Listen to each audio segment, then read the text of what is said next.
नमस्कार। आज के इस एक्सप्लेनर में आपका स्वागत है।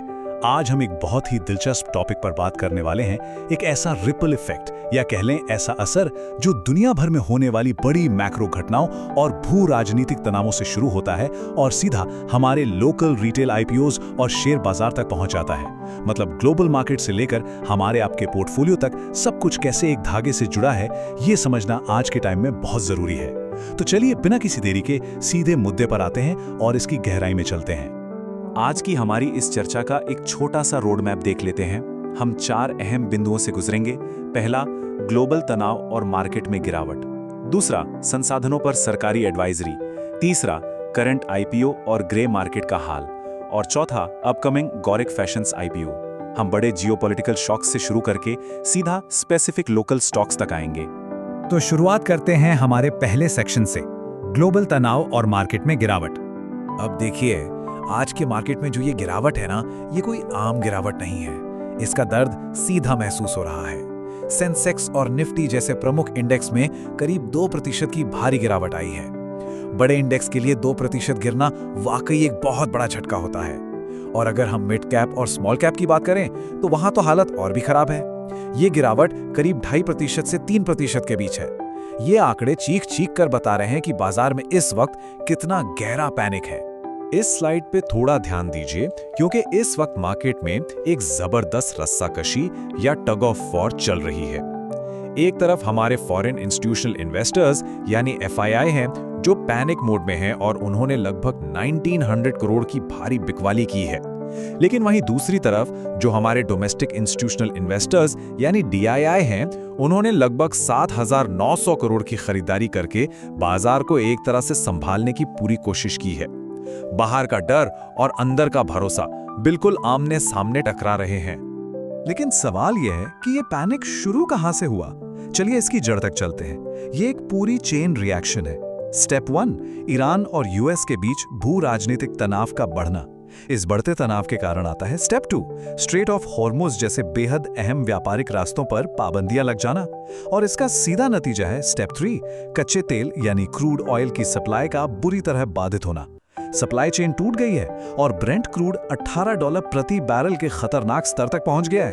अब आप ही सोचिए, जब दुनिया की तेल की सप्लाई ही अटक जाएगी तो इकोनॉमी का पहिया धीमा तो होगा ही ना। और इसी के साथ हम आते हैं अपने दूसरे सेक्शन पर, संसाधनों पर सरकारी एडवाइजरी। इस स्लाइड में जो बात है ना, वो वाकई बहुत दिलचस्प है। इस मैक्रो ऑयल शॉक से निपटने के लिए प्रधानमंत्री की तरफ से हाल ही में एक एडवाइजरी आई है, जिसमें कुछ बहुत ही प्रैक्टिकल और व्यवहारिक उपाय सुझाए गए हैं। घबराइए नहीं, ये कोई लॉकडाउन नहीं है।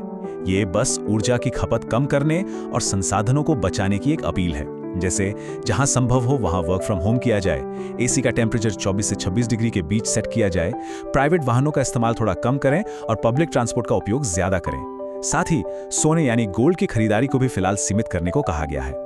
अब आप सोचेंगे कि इन छोटी छोटी अपीलों से आखिर होगा क्या, तो इसका जवाब है द मैक्रो स्ट्रैटेजी। इसके पीछे एक बहुत ही सॉलिड इकोनॉमिक लॉजिक है।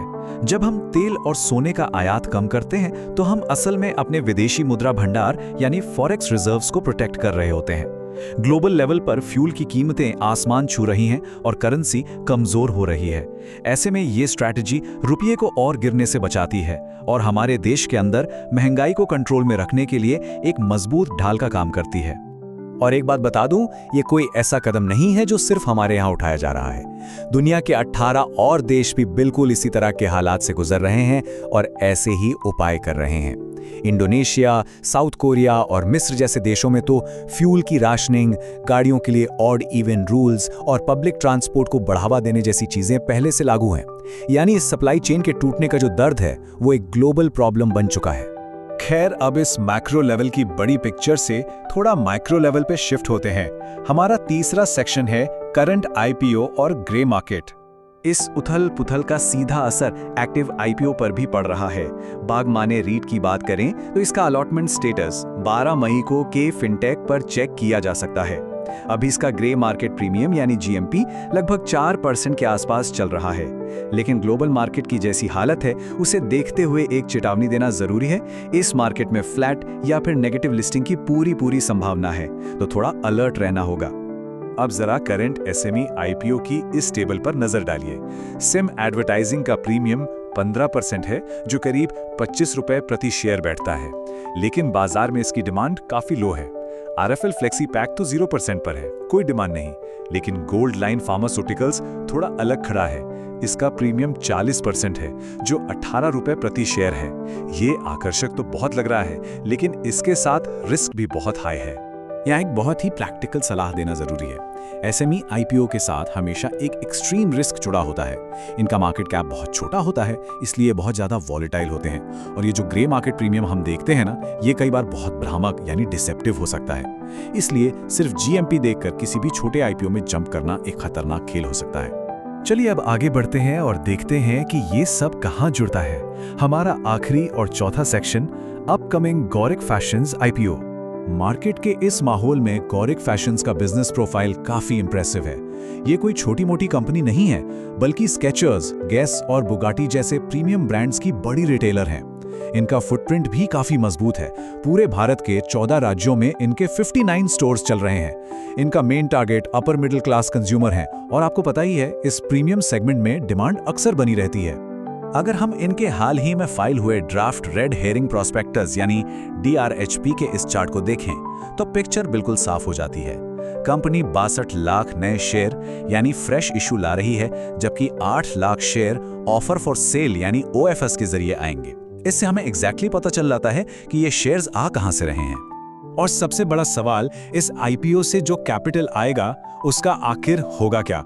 इनकी ग्रोथ स्ट्रैटेजी एकदम क्लियर है। इस फंड का इस्तेमाल सीधे तौर पर नए रिटेल स्टोर्स खोलने यानी फिजिकल एक्सपेंशन में किया जाएगा। इसके अलावा क्योंकि ये प्रीमियम ब्रांड्स में डील करते हैं, तो भारी इन्वेंट्री और स्टॉक की जरूरत को पूरा करने के लिए भी इस पैसे का इस्तेमाल होगा।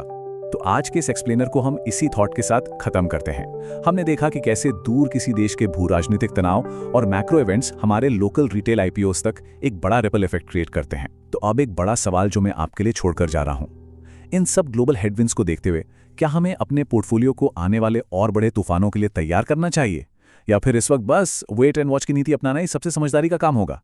इस पर जरूर सोचिएगा।